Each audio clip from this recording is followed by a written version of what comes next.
Alors, on était déjà en discussion. Sophie Langlois et moi. Bonjour, Sophie Langlois. Bonjour Pénélope. Alors, évidemment, journaliste au Téléjournal de Radio-Canada et la tendre moitié internationale de ce La duo. douce moitié. La douce moitié. Et vous venez d'entendre l'autre, Agnès Gruda, bonjour. Bonjour Pénélope et Sophie. Sophie est en studio, je comprends. Oui, absolument, parce que Chanceuse. notre règle, c'est que les gens qui viennent travailler à Radio-Canada pour la télé ou d'autres émissions de radio Absolument. peuvent donc venir. Agnès Gruda, nous reverrons un jour, soyez-en assurés. J'espère. Oui, absolument. Alors Agnès, je commence avec vous parce qu'on fait un petit tour ce matin de cette vie géopolitique, de cette vie d'actualité internationale qui continue hors COVID. Et Agnès, vous êtes intéressée à un événement un peu rocambolesque qui est survenu il y a une semaine au Venezuela. Oui, effectivement. Alors, écoutez, si c'était un film, on pourrait dire que c'est un mélange de Homeland, la série Homeland à la sauce baie des cochons. Et si on devait lui donner un titre, je suggérerais quand une tentative de coup d'État fait patate. Ah, d'accord. Donc, voici. Alors, je refais le fil des événements. Donc, le 1er mai, donc il y a un peu plus d'une semaine, l'agence Associated Press publie une dépêche qui annonce le débarquement de deux esquifs sur la côte vénézuélienne dans le but de renverser le président contesté du Venezuela, Nicolás Maduro, qui est le successeur de Hugo Chavez, comme on sait. En réalité, cet événement-là va se produire, mais seulement 2 jours plus tard. Comment l'agence de presse a-t-elle pu l'annoncer 2 jours à l'avance? Ça reste un mystère et boule de gomme.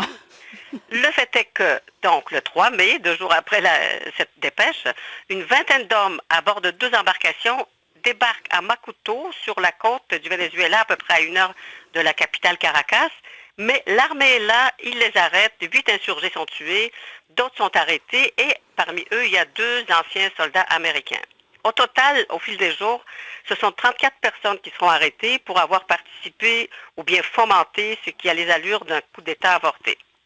Qu'est-ce qui s'est passé exactement? Évidemment, le président Maduro accuse les États-Unis d'avoir tiré les ficelles de cet événement.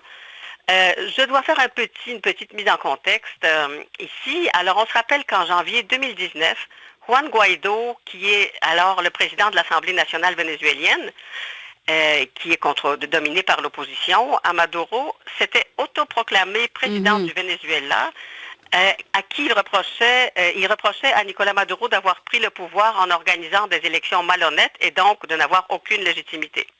À l'époque, plusieurs pays, dont le Canada et les États-Unis, ont reconnu le nouveau président, entre guillemets. D'autres pays, dont la Chine et la Russie, ont continué à soutenir Maduro. Pendant un certain temps, Juan Guaido semblait avoir le vent dans les voiles. Il y avait des manifestants qui protestaient contre Maduro à sa demande. Il y avait des grandes manifestations dans les rues de Caracas. Mais la clé de cette histoire, c'est que l'armée, elle n'a pas bougé. Et elle est restée globalement loyale à Nicolás Maduro.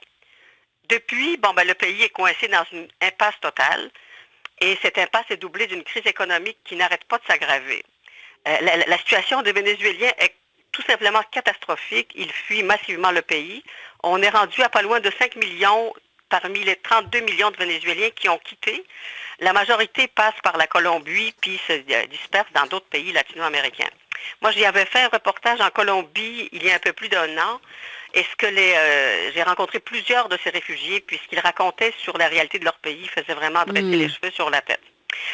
Maintenant, il y a 1 an, espérant peut-être faire basculer le rapport de force en faveur de Guaido, les États-Unis avaient accusé Maduro de narcoterrorisme et ont offert 15 millions à celui qui réussirait à le faire arrêter. À peu près même époque, un petit peu plus tard, Maduro accuse John Bolton, qui était alors conseiller à la sécurité de Donald Trump, d'avoir essayé de fomenter un coup d'État qui aurait foiré lui aussi, si c'était vrai. Ce qu'on apprend aujourd'hui, c'est que dans la foulée de cette première tentative ratée, un groupe d'hommes dirigé par un ex-béret vert américain, Jordan Goudreau, et c'est un militaire originaire de l'Alberta, donc on a même une filière canadienne ici, a réuni un groupe d'opposants de Maduro avec quelques mercenaires, quelques anciens chavistes défroqués, pour organiser le renversement du régime vénézuélien. Lui-même, c'est un drôle de gars, c'est un vétéran de l'Irak et de l'Afghanistan. Il a fondé une compagnie de sécurité privée en Floride et il aurait réussi à ramasser 1,5 million de dollars pour fomenter son coup d'État, pour financer son coup d'État depuis la Colombie. Il aurait même eu 3 camps d'entraînement en Colombie. Encore en mars dernier, les autorités colombiennes ont saisi une cargaison d'armes de 150 000 dollars destinée, semble-t-il, à ce coup d'État. Mais, entre-temps, un des proches de Jordan Goudreau se fait prendre pour trafic de drogue. Les camps d'entraînement se vident. C'est en train de s'effoirer un peu, toute cette tentative-là. Il réussit tout juste à mobiliser une vingtaine d'hommes pour se lancer à l'assaut du Venezuela. Le 3 mai, donc, c'est un peu l'opération de la dernière chance. Et après que l'escouade ait été stoppée, Gaudreau continue à bomber le torse et il dit « ça y est, mes hommes s'en viennent de l'est vers l'ouest, vers le nord et tout ça », mais c'était que du bluff. Alors maintenant, Maduro en profite pour accuser Washington d'avoir encore une fois voulu intervenir contre un régime latino-américain.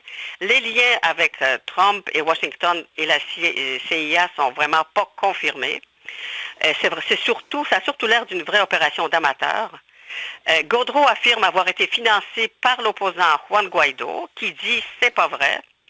Difficile à dire à cette étape-ci qui dit vrai, qui dit faux, mais ce qui est clair, c'est que ça a été complètement improvisé et que le Venezuela est toujours paralysé par sa crise politique et son peuple souffre toujours de faim avec un système de santé absolument dans un état épouvantable et il doit en plus maintenant faire face à la COVID parce qu'on ne peut pas quand même éviter de le mentionner. Mais effectivement, ça a l'air d'un mauvais film, tout ça. Quelle histoire incroyable. Alors effectivement, Venezuela est toujours paralysé par cette crise. Ça, c'est des conséquences vraiment pas souhaitables. Alors, on parle de janvier, on dirait que ça fait 3 ans. En janvier, on se rappelle, on a commencé notre saison ici, puis on se disait déjà c'est une grosse année quand ça commençait. On a vraiment craint qu'une guerre éclate entre l'Iran et les États-Unis, puis, bien évidemment, le conflit est complètement disparu de la carte. Mais qu'est-ce qui a continué de se passer depuis? Oui, c'est intéressant quand même de se rappeler qu'il y a à peine 4 mois, et c'est vrai qu'on a envie de dire... C'était dans une autre vie, tellement ça nous semble loin, mais la planète était en état d'alerte maximale. Et à lire les manchettes au début du mois de janvier, on se croyait vraiment presque au bord d'une 3e guerre mondiale. Je vous en lis quelques-uns. Un pas de plus vers la guerre entre l'Iran et les États-Unis, titrait TV5. Les 2 pays au bord de la guerre, affirmait ABC News. Quelle est la probabilité d'une 3e guerre mondiale après la mort de Soleimani? Se demandait la BBC. Alors, petit rappel, le 3 janvier, les Américains lancent une frappe aérienne en Irak qui tue le général iranien Qassam Soleimani. Alors ça, c'est l'homme fort de l'armée iranienne. Il commandait la force des gardiens de la révolution islamique. Alors, l'Iran réplique quelques jours plus tard en attaquant une base militaire en Irak qui abritait des militaires américains. Et quelques jours plus tard, tout le monde va s'en souvenir, un missile iranien abat un avion d'un Boeing d'Ukrainian Airlines, tuant les 176 personnes à bord, dont une 60aine de Canadiens. Une erreur, selon les Iraniens, mais moi, je me souviens qu'à ce moment-là, cette nouvelle-là, j'étais en Haïti, cette nouvelle-là a éclipsé toutes les autres, et on n'a parlé que de cela pendant 2 semaines. Depuis ce temps, c'est vrai, le conflit a été complètement oublié par les médias. Ça ne veut pas dire que le conflit est réglé, mais il faut bien comprendre que l'Iran et les États-Unis sont 2 pays très durement frappés par la COVID. Donc, il semble que la pandémie a peut-être imposé une pause dans les hostilités. La semaine dernière, le Wall Street Journal révélait que les Américains avaient même retiré 4 systèmes de défense anti-aérien Patriot installés en Arabie saoudite. On a sorti de l'Arabie saoudite une partie des soldats américains qui étaient basés là-bas, d'autres armes positionnées là-bas, et les responsables du Pentagone qui ont parlé au Wall Street Journal ont expliqué que cette décision avait été prise par le fait que l'Iran ne représenterait plus une menace urgente contre les intérêts américains. C'est quand même tout un virement de cap depuis janvier. Questionné là-dessus la semaine dernière, Trump a complètement évité de répondre. Mais ça ne veut pas dire que le conflit est terminé, parce qu'à la base, qu'est-ce qui avait provoqué ce conflit-là entre les États-Unis et l'Iran? C'est la crainte que les Iraniens seraient en train de développer l'arme nucléaire. Il ne faut pas oublier que c'est ça, parce que les États-Unis se sont retirés de l'accord sur le nucléaire iranien en 2018, accord que Donald Trump juge désastreux et dangereux pour la paix mondiale. Mais depuis janvier, la dynamique mondiale a vraiment beaucoup changé. La pandémie a changé les priorités politiques. Washington a beaucoup moins besoin de cet ennemi iranien. Mais il y a aussi toutes les conséquences de la chute des prix du pétrole qui est dévastateur pour tous les pays producteurs, là, les États-Unis, le Canada, mais c'est particulièrement dur pour les pays du Golfe qui sont très, très fortement dépendants de leur production de pétrole. Donc, l'Iran est doublement affaibli par la COVID, qui a vraiment mis à terre son système sanitaire, son système de santé. L'État a dû investir beaucoup, beaucoup d'argent depuis 2 mois pour éviter la catastrophe, et aussi par cette dégringolade de ses revenus du pétrole. Donc, clairement, pour les États-Unis, l'Iran n'est plus une menace, n'est plus un hotspot, comme on peut dire. C'est plus une zone chaude, mais ça va rebondir tôt ou tard, là. Hein? Ça, c'est la seule chose. Ça fait des décennies que ça rebondit. J'ai pas de boule de cristal et je fais rarement des prédictions, mais c'est évident que ce conflit-là va finir par rebondir. Oui, absolument. Alors, Sophie et moi, on voulait trouver des sujets sans COVID. Eh bien, j'ai trouvé mieux que ça. Je vais vous parler d'un pays où la COVID n'existe tout simplement pas.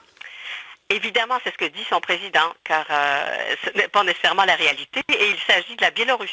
C'est un pays de 9 millions d'habitants qui officiellement recense une centaine de morts du coronavirus. Mais en pratique, son président, Alexandre Loukachenko, qui a le triste titre d'être le dernier dictateur de l'Europe, affirme que les gens ne meurent pas vraiment de la COVID, mais de pneumonie ou de diabète ou d'insuffisance cardiaque, ce qui sont effectivement des complications liées à cette maladie-là, n'est-ce pas? Alors, en Biélorussie, on a beaucoup parlé de la Suède qui suit un modèle différent et qui ne confine pas beaucoup. Mais alors, en Biélorussie, on ne fait rien. Tout ce qu'on a fait, c'est que les écoles ont un petit peu retardé leur retour de Pâques, et c'est tout. Et samedi dernier, la Biélorussie a été le seul pays au monde à souligner le 75e anniversaire de la victoire sur le nazisme avec un défilé de 4000 soldats. Ah, c'est ça, parce qu'on a vu un peu partout des célébrations. On a souligné ça, mais on n'a pas vu de défilé. Non, c'est ça, exact. Et le président russe, qui lui, il misait beaucoup sur cette cérémonie-là pour mousser sa popularité, lui, il l'a reporté en septembre, mais pas Alexandre Loukachenko, qui a même laissé tenir un championnat de foot et de soccer, voilà. Alors, Loukachenko détient aussi un autre record, celui des déclarations les plus farfelues au sujet de la COVID. À côté de lui, Donald Trump a presque l'air d'un scientifique. À un moment, il a recommandé de combattre l'épidémie en jouant au hockey parce que la glace, tenez-vous bien, fait fondre le virus. À un autre moment où, et là on nage vraiment en gros cliché, là, mais que voulez-vous, il a dit aux Biélorusses de boire de la vodka et de travailler davantage au champ, toujours pour lutter contre la pandémie. Parce que les tracteurs, dit-il, soignent toutes les maladies. Et finalement, Loukachenko a même participé à un match de hockey récemment devant une foule, et il organise toujours des samedis de travaux collectifs où les gens se rassemblent pour faire des travaux dans les champs ou dans les villes. Et pour lui, la COVID n'est qu'une psychose. Bref, Loukachenko, il faut dire qu'il est au pouvoir depuis près de 25 ans et il n'a pas beaucoup d'opposition parce qu'il l'a éradiqué. Et il est en plein déni. Il fait partie de ce qu'on a décrit comme l'Alliance des autruches, dans laquelle on trouve aussi Donald Trump et le président brésilien Jair Bolsonaro. Bon, maintenant, est-ce que la population le suit dans son déni? Pas du tout, parce que les gens restent informés. Donc, les gens s'organisent entre eux. Ils trouvent des masques, ils font des méthodes de distanciation sociale qu'ils s'imposent eux-mêmes. Ils font du télétravail entre eux et tout. Mais le résultat, c'est que selon l'OMS, l'Organisation mondiale de la santé, c'est le pays européen avec le plus fort taux de transmission. Et la question de fond qu'on peut se poser, c'est est-ce que ça menace enfin la survie politique de Loukachenko? Évidemment, tout dépend de la suite des choses. Il y a une élection présidentielle le 9 août. S'il est élu, Loukachenko pourrait récolter un 6e mandat d'affilée. Et là, il contrôle le pays. L'opposition n'a même pas pu se présenter aux législatives l'an dernier. Cela dit, si jamais l'épidémie devait s'emballer, il n'est pas exclu que ça finisse par menacer sa survie politique. Ben oui.